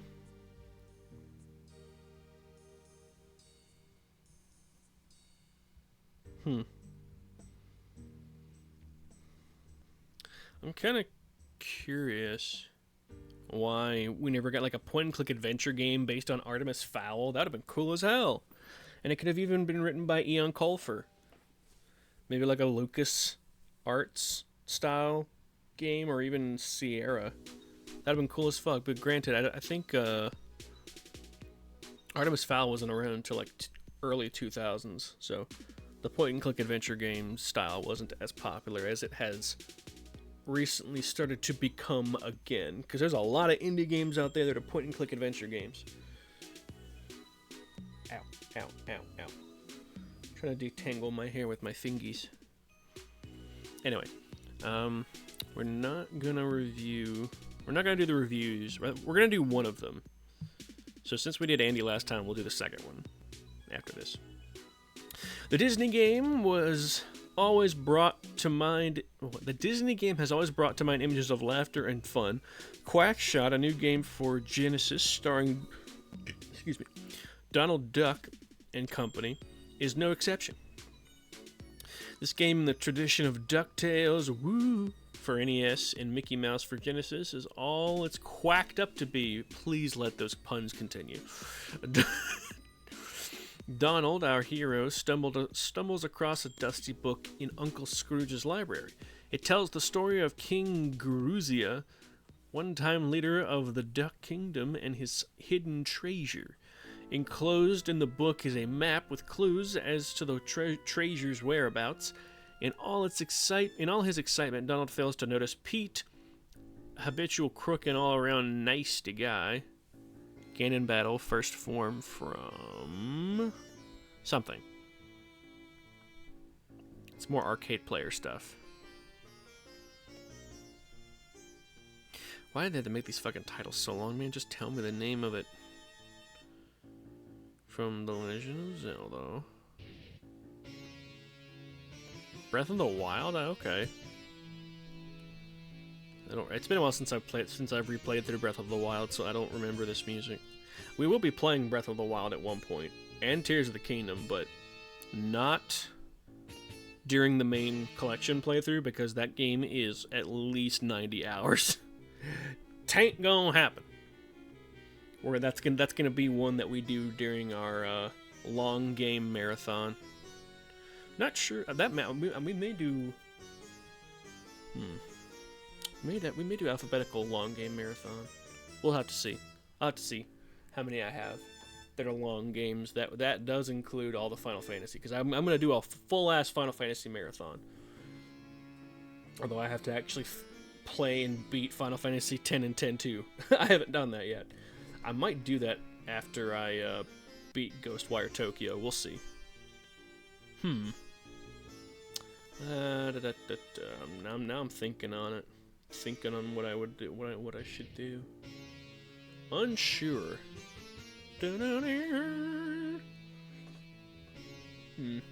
Anyway. Crook and nasty guy peeking through the study window. He's a peeping. Tom.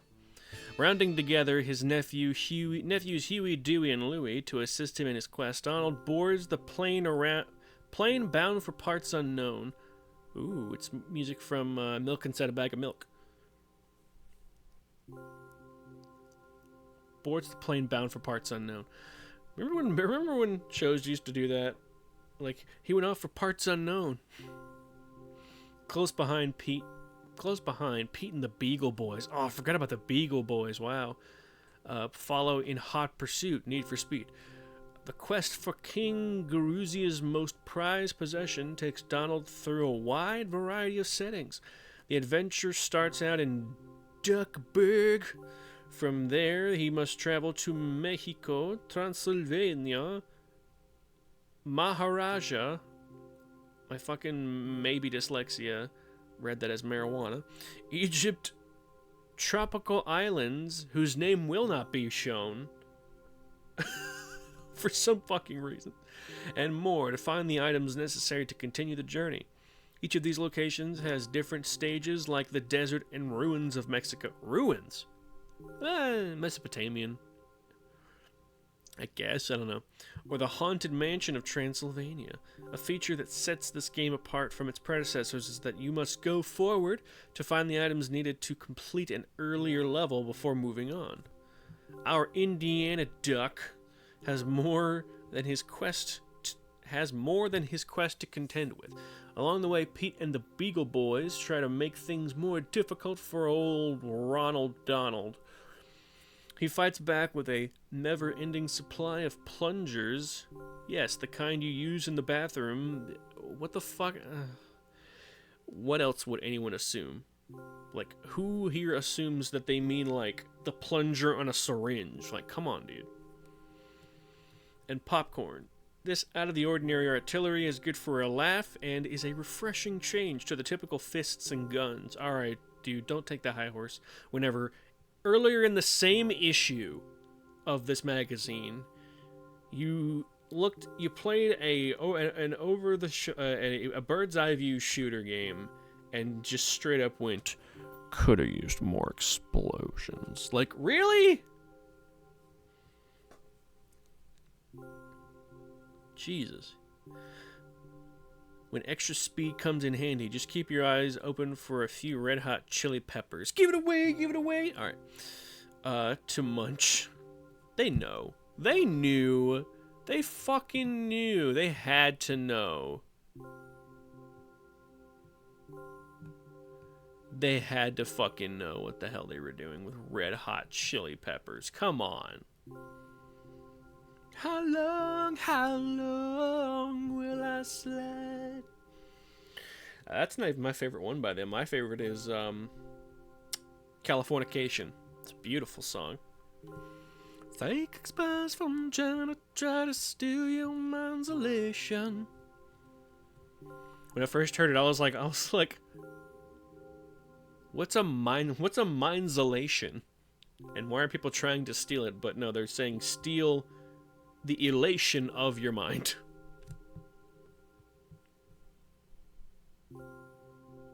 Okay.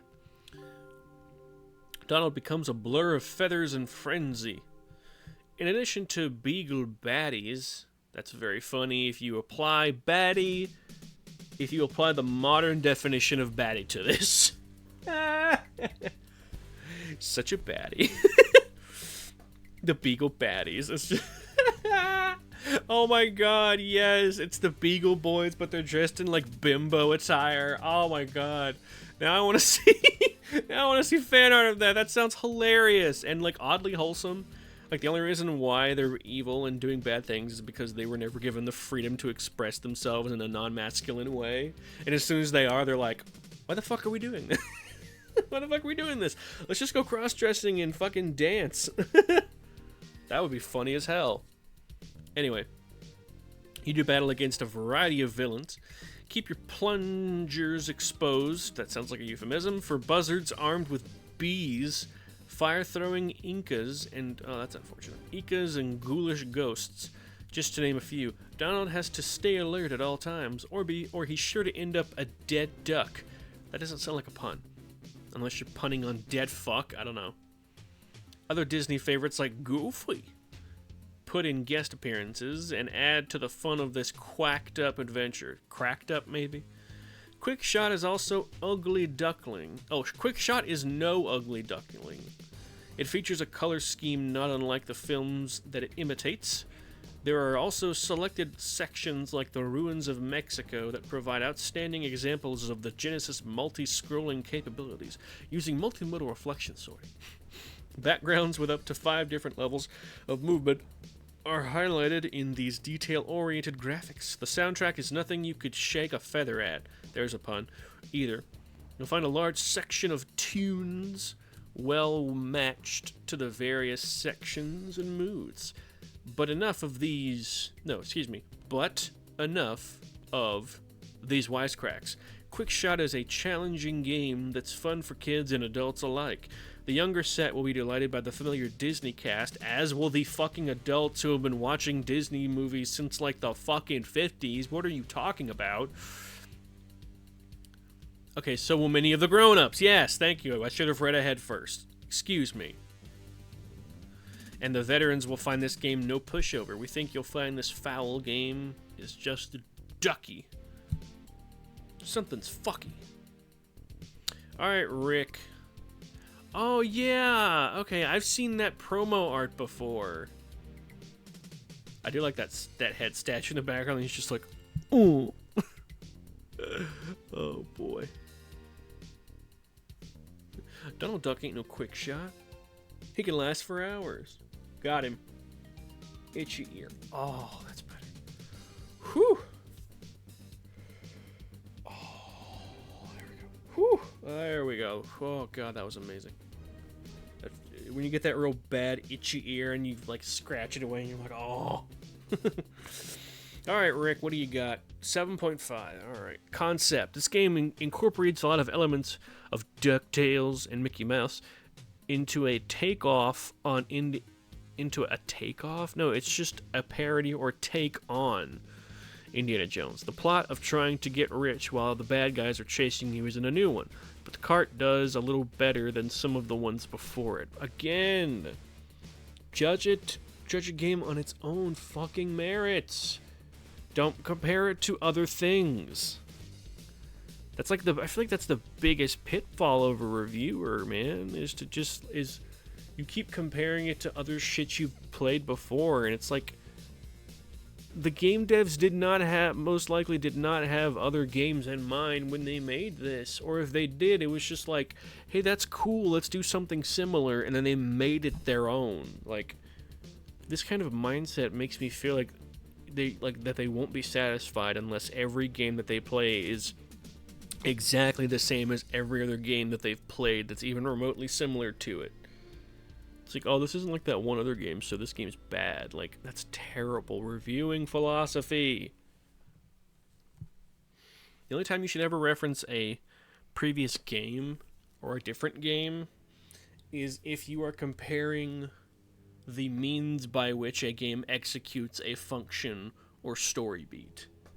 It should not be used to downplay or minimize a game's capabilities or functions or what have you.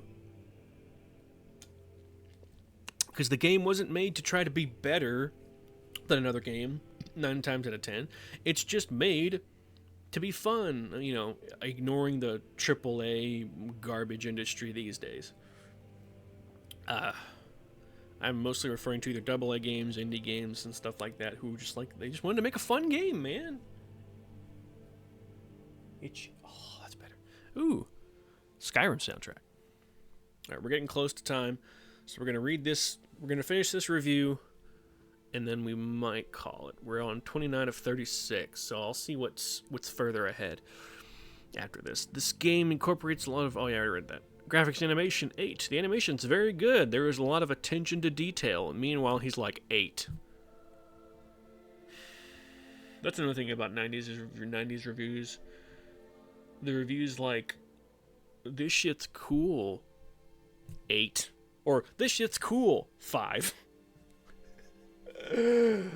Oh, I hate reviews that do that. It's like they expect the numbers to speak for them, even though it 9 times out of 10 does not. Oh, God. Anyway, that's why I'm glad a lot of indie reviewers don't use a number system anymore. They're like, I recommend this game.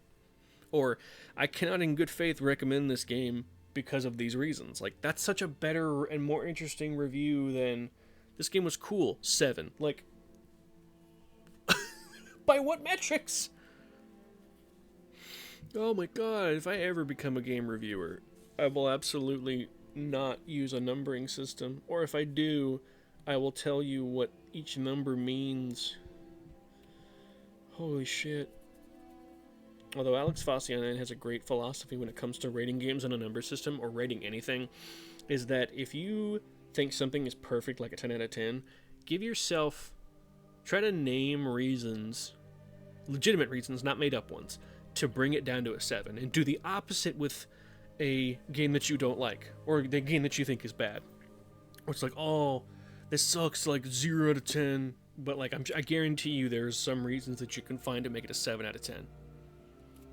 Just to sort of like humble yourself. It's great stuff.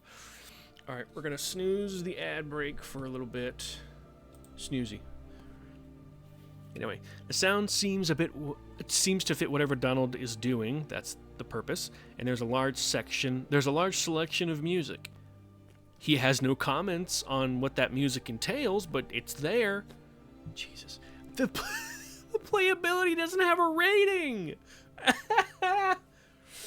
That's funny. The game is a little slow-moving and hard to get started. You can only get so far until you run into a roadblock.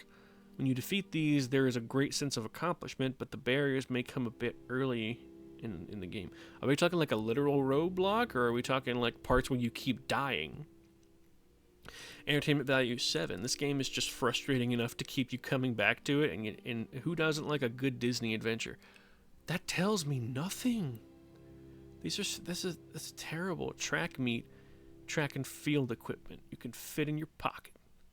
Aw, track meet for the Game Boy. That's actually kind of cool and goofy. Not too interested in the reviews, though. Let's see, what else we got? We're on page 29. Okay, yeah, use this form to sell your Funko games. I think we finished it. So far, there's the... I'm like, oh, okay, there's... Fucking Ed! Fuck you, Ed. Marion, I honestly feel like you are kowtowing to the boyisms of the 90s. I feel like you wouldn't actually play like this. Andy, I love your hair, but God, your reviews suck. Same for you. All y'all reviews suck. The Game Master. Marianne looks like one of my friends. The curly hair and whatnot. Anyway. Game Informer. I like you boom boom down. I like you boom boom down. What foul? The fuck is that? Bill Lambier's Combat Basket. That's funny as hell. Micro Machines. That's all of it. Alright, we finished it. Alright, we will end it there. Right about now, VOD watchers, there should be a suggestion of videos to my left. The top one will be a random video that I've made in the past, and the bottom one should be the playlist for previous VODs of looking through these old magazines. This is some fun stuff to do. Anyway, like and or subscribe if you feel like it. Bye bye, VOD watchers.